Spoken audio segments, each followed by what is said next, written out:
ഈ ഗോൺജോ എയർപോർട്ട് കണ്ടാൽ നമ്മുടെ ഡൽഹി ഇൻ്റർനാഷണൽ എയർപോർട്ടൊന്നും അതിൻ്റെ അടുത്തെങ്ങും എത്തില്ല. അത്ര വിപുലവും അത്ര ഗംഭീരമായ എയർപോർട്ടാണ്. ചൈനയിലെ പല പട്ടണങ്ങളിലും നമ്മൾ പേര് പോലും കേട്ടിട്ടില്ലാത്ത പട്ടണങ്ങളിലെ എയർപോർട്ടുകൾ കണ്ടാണ്ടല്ലോ ഞെട്ടിപ്പോവും.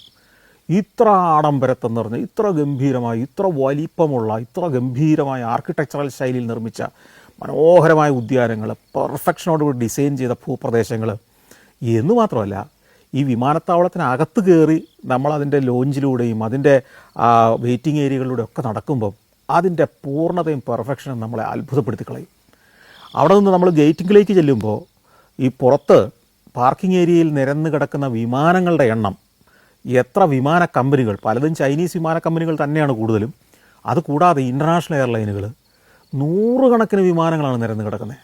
അപ്പം നമുക്ക് ഈ ചൈനയെക്കുറിച്ചുള്ള അറിവ്, പലർക്കും ചൈനയെക്കുറിച്ചൊരു പുച്ഛമോ പരിഹാസമോ ഒക്കെയാണ്. ഏകാധിപത്യമല്ലേ, വർഷങ്ങളായിട്ട് കമ്മ്യൂണിസമല്ലേ, അവിടെ ഒരു ജനാധിപത്യമില്ലല്ലോ, മനുഷ്യ സ്വാതന്ത്ര്യമില്ലല്ലോ എന്നൊക്കെ നമ്മളിവിടുന്ന് പറയുമ്പോഴും ചൈനയിൽ ചെന്ന് ചൈനയെ ആസ്വദിക്കാൻ തുടങ്ങിയാൽ, ചൈനയിലെ ജീവിതം അടുത്തറിഞ്ഞു കഴിഞ്ഞാൽ എന്തിനാ ഈ ജനാധിപത്യം എന്ന് നമുക്ക് തോന്നിപ്പോകും ചിലപ്പോഴൊക്കെ.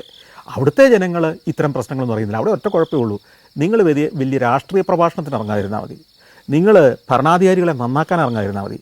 അവർ നോക്കിയും കണ്ടും ജനത്തിന് വേണ്ട എല്ലാ അടിസ്ഥാന സൗകര്യങ്ങളും ഉണ്ടാക്കിക്കൊണ്ടിരിക്കുകയാണ്.